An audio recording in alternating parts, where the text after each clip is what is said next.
नमस्कार दोस्तों, स्वागत है आपका मेरे YouTube चैनल सभी ठाकुर आज के विचार में। दोस्तों, बिहार इलेक्शन फाइनली खत्म हो गया है और आप सभी को रिजल्ट का वेट है। इसके बाद एग्जिट पोल भी अब आ गए हैं, तो एग्जिट पोल पे हम थोड़ा सा बात करेंगे कि ये जो एग्जिट पोल एजेंसियों के द्वारा दिया गया है वो क्या आपको कहीं से भी सटीक लग रही है, आपको क्या ठीक लग रहा है। क्योंकि मेरे अकॉर्डिंग जो है, मेरा जो विचार है वो ये है कि उस एग्जिट पोल में बिल्कुल एनडीए को पूरी भारी बहुमत से जिताते हुए दिखाया जा रहा है और तेजस्वी यानी जो महागठबंधन है उनको बिल्कुल हटा ही दिया गया है, बिल्कुल वो कहीं एग्जिस्ट ही नहीं कर रहे हैं। क्योंकि मेरे पास अभी 12 एजेंसियों के पोल ऑफ पोल्स हैं जो मैं आगे आपको बताऊंगी, जिसमें जो है कुछ 2-4 एजेंसियां ऐसी हैं जो एनडीए को बहुत ज्यादा बहुमत से, भारी बहुमत यानी प्रचंड बहुमत से दिखाते हुए जिताते हुए दिखा रही है और बिल्कुल तेजस्वी भैया को एग्जिस्ट ही नहीं कर पा रही है, उनको बाहर कर दिया। तो ऐसा पॉसिबल नहीं हो सकता है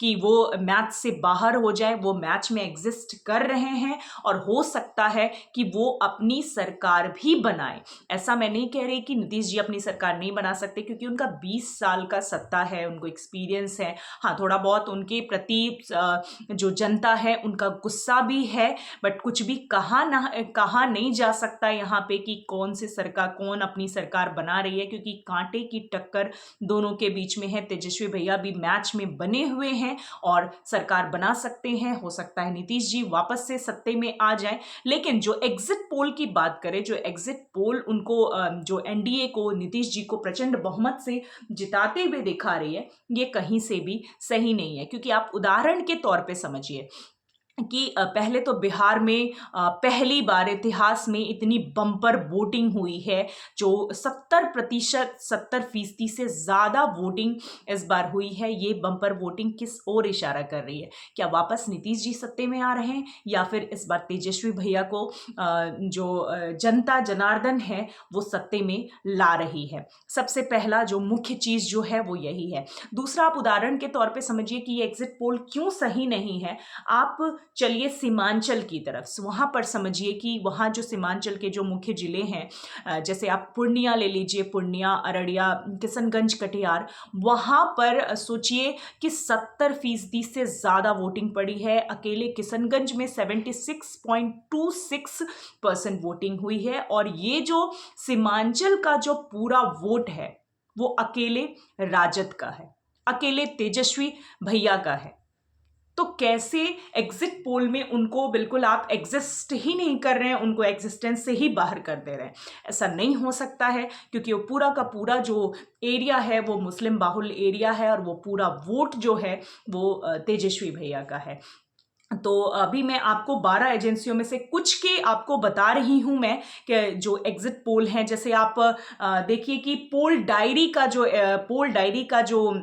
वो है, पोल है, वो जो आया है, उन्होंने उसके अनुसार जो है 184 से 209 एनडीए को मिल रहा है, जो कि कभी भी संभव नहीं है बिहार में। क्योंकि ये बिहार है भैया, यहाँ पे वेलकम टू बिहार वाली बात है कि यहाँ कुछ भी आकलन करना और कुछ भी अनुमान लगाना बिल्कुल सटीक नहीं बैठता। कब क्या होगा किसी को कुछ भी नहीं पता है। तो पोल डायरी वाला 184 से 209 जो है एनडीए को जो प्रचंड बहुमत दे रहा है, ये कभी संभव नहीं है बिहार में। और इसके बाद फिर आप देखिए, प्रज्ञा पोल एनालिस्टिक का मैं आपको बता रही हूं, 186 जो है वो एनडीए को दे रहा है और महागठबंधन को 50 दे रहा है, जो कि संभव नहीं है भैया, बिहार में तो बिल्कुल ही संभव नहीं है। इसके बाद दैनिक भास्कर भी 160 तक पहुंचा रहा है, मैट्रिज IANS है 167 पे पहुंचा रहा है। तो ये कुछ एजेंसियां हैं जो एनडीए को बिल्कुल प्रचंड बहुमत से दिखा रही है। तो ऐसा संभव नहीं हो सकता है। हाँ, इसमें कोई दो राय नहीं है कि नीतीश जी वापस आ सकते हैं, एनडीए अपनी सरकार बना सकती है, बट बनाएगी भी तो बहुत कम मार्जिन से। जीतेगी भी अगर तो बहुत कम अंतर होगा एनडीए और महागठबंधन के बीच में। इतना लंबा जो ये गैप दिखा रहे हैं, इतना प्रचंड बहुमत जो एनडीए को बिहार में दिखाया जा रहा है, ये कहीं से भी संभव नहीं हो पाएगा भैया, क्योंकि जब 14 को रिजल्ट आएगा तो हो सकता है वहां खेला हो जाए और एग्जिट पोल जो दिखा रहे हैं वो कुछ और हो। तो खैर, जो भी हो, जिसकी भी सरकार आए, इंतजार सबको है कि तेजस्वी भैया आ रहे हैं या वापस से नीतीश चचा आ रहे हैं। आपके अकॉर्डिंग क्या है, आप कमेंट सेक्शन में मुझे जरूर बताइएगा। मैं मिलती हूं आपसे नेक्स्ट वीडियो में एक नए अपडेट के साथ, एक नए विचार के साथ। तब तक के लिए धन्यवाद।